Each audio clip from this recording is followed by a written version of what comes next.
দেশে প্রথম এআই পরিচালিত স্বয়ংক্রিয় এটিইএস অর্থাৎ অটোমেটিক ট্রেন এক্সামিনেশন সিস্টেম পরিচালিত পদ্ধতিতে ট্রেন চলাচল ও গতিবিধি পর্যবেক্ষণ লাগু করা হলো নিউ জলপাইগুড়ি স্টেশনে। কৃত্রিম বুদ্ধিমত্তা বা আর্টিফিশিয়াল ইন্টেলিজেন্সের মাধ্যমে এটিইএস কাজ করায় সাফল্যের ব্যাপারে 100% নিশ্চিত রেলের দাবি কবচের মতোই কার্যকরী এই নয়া সিস্টেম।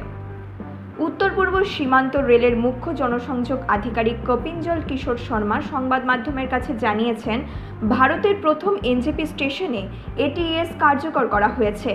এনজেপিতে সাফল্য পাওয়া গেলে এই প্রযুক্তি দেশের সর্বত্র কার্যকরী করা হবে। অত্যাধুনিক প্রযুক্তিটি রোলিং স্টকের ছবি এবং ভিডিও তুলে সংশ্লিষ্ট জায়গায় পাঠানোর পাশাপাশি বিশ্লেষণ করে প্রয়োজনের ভিত্তিতে সতর্ক করতে সক্ষম।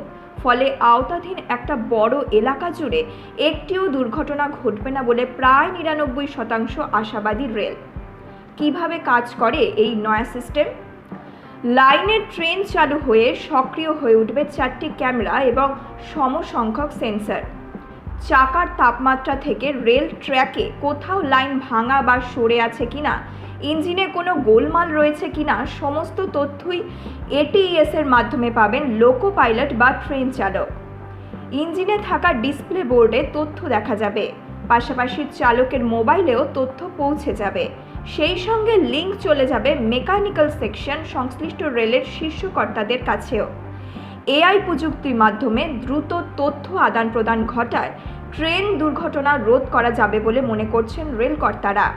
উত্তর পূর্ব সীমান্ত রেল সূত্রে জানা গিয়েছে, রেল ট্র্যাকের উভয় পাশে স্থাপন করা হয়েছে এটিইএস। ট্রেনের অ্যাক্সেল বক্স বিয়ারিংয়ের পাশাপাশি চাকার তাপমাত্রা সেন্সরের মাধ্যমে রেকর্ড করা হবে।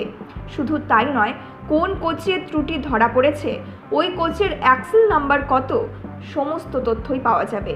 কোনো কোচের দরজা খোলা থাকলে বা খোলা থাকার কারণ হিসেবে ত্রুটি থাকলে তাও ক্যামেরা সেন্সরে ধরা পড়বে। সম্প্রতি এনজেপি ও লাগোয়া এলাকায় একাধিকবার ট্রেন দুর্ঘটনা ঘটেছে, যা নিয়ে বিতর্ক ও প্রশ্ন উঠেছিল নিরাপত্তা নিয়ে। তাই এখানে সবার আগে এই সিস্টেম চালু করা হলো।